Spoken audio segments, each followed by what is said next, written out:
At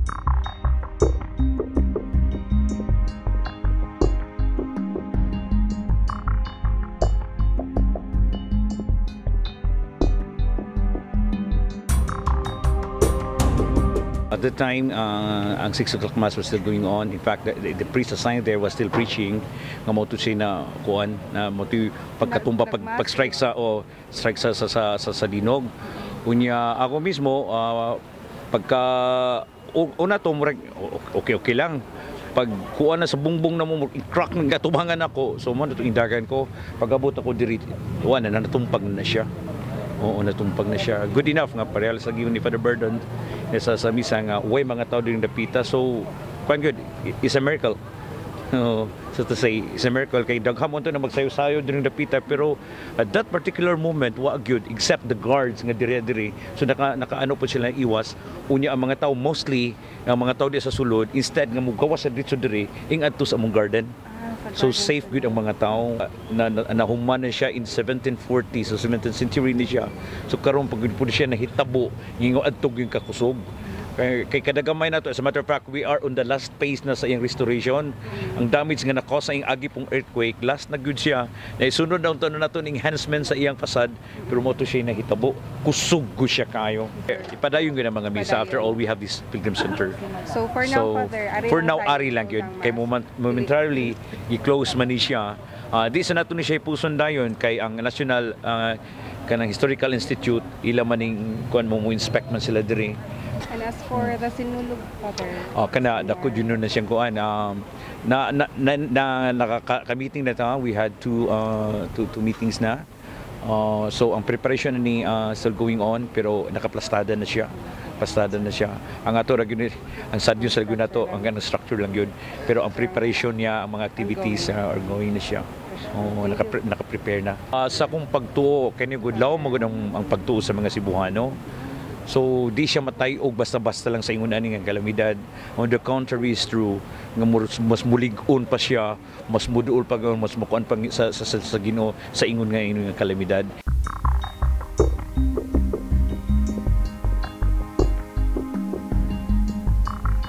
Pag 8 o'clock, padung pa ko din sa ospital. Unya automatic ang mga pasyente mo eager gyud nga ma-evacuate gyud sila. Diri sila sa dalan. Nya human gipahiluna na mo sila sa chapel dinhi sa Florian. Nya gisud na mo dito sa gym sa fire. Nya diri sa atong gym. Pero ni-declare man sila nga og mulinog ug kusog mahagba ang fire ang tower. Munong gi-pull out na sa mga 1 o'clock ha ato or 12 to 1 nga kung mulinog ug kusog mahagba ang tower. So gi-pull out na sa mga patient na sa ilang gym ug na silang chapel, gipahiluna na mo diri. Kunya mga around 4 to 5 ni-declare nga unfit na gyud ang hospital. Kunya ni aftershock ug kusog gyud kayo nga niliki na sad ni diri. Moto nga naka-decide na sad mi nga ang dito sa traffic light safe siya kay wala yung buildings nga makuan, mo collapse. So ang atong pasyente sa gym ibalhin na sad nato dito tanan. Nati estimated number sa patients, sir, nga na More or less 250 to 300 mga inana. So mga cases nila, sir? Sagol na siya, surgery, nya dunay medicine, ang mga pedya nasa tay mga baby dito. Ang supplies natay contingency fund nihatag sila nga kinahanglan paliton na lang. Tomorrow mo decide tag-asa ta mo relocate nga mapahilon na gyud sila insakto. Possibly plaza, possibly ang oval sa Abiliana kay di man pwede ang grandstand kay mo collapse sad kuno ang atop sa grandstand.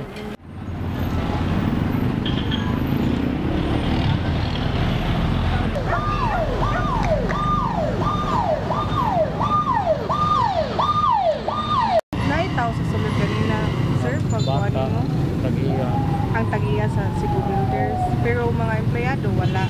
Kalit man gud siya gud ang wala bitaw na kusog bitaw kayo na trap naman nila to sa ato ang putahan ako nang giguba ako lang panghulbot. Giguba nimo ang putahan. Gi panghulbot nako dila ba. Asa di ka ganito? Nidagan ko dito sa kalsada timing na ni aging mobil. Ako gipara ang go sir discover nang tapan ko nang kontak sa Europe kay naluwas na ako ang uban niya na may duha na bilin dito. Di man madaan ako kanang kuot-kuot bitaw kay namay na mga materialis nga natagak na dito. Alihan na sila mo itong buwan tulang cutter o kanang buwan ka ng PC. Duha ka bata, tulo ka yaya. Na saka si ma'am paglinog dagan ko sa Ay, ilang dagan ni kwarto, kanila. sila ko ako silang iluwas pa. Tapon nakuan ko nang igo ko sa mga semento dito, nang naitangke dito na whole block. Well, nag-rescue ka, sir, naigo ka. Oo. Ako lang na maluwas lang sila ba. Nakuan ko, ako lang magagawas lang latanan bitaw. Yeah, wala po sa may finding sa doctor, sir.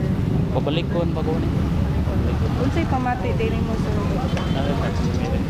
Sakit yung likod. Resitahan na naman ko ito. Na naman ko resita dito. Naigo ay mo loyo. Oo, Ulo o loyo. Pero unsay nag-igo? mga semento, Semento. madagak, semento, kahoy, Nasa naman ang pamilya sa Lagia? at si Buddo, si Chungwa. Naigo po sila? Oo. Okay naman na ilang kuhan, stable naman ilang.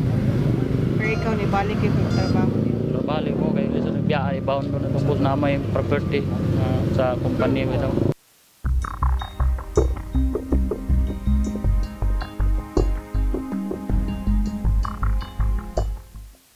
Actually, our business starts at 4 o'clock.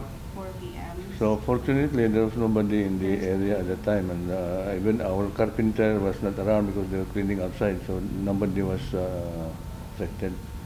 So we were all safe here. Well, right now, I've already hired somebody to start demolishing that tomorrow, to remove all the structure there. It's only the front building that was damaged because right now we have the structure at the back, which includes the swimming pool, and the function rooms are still around. So until now, it's still open.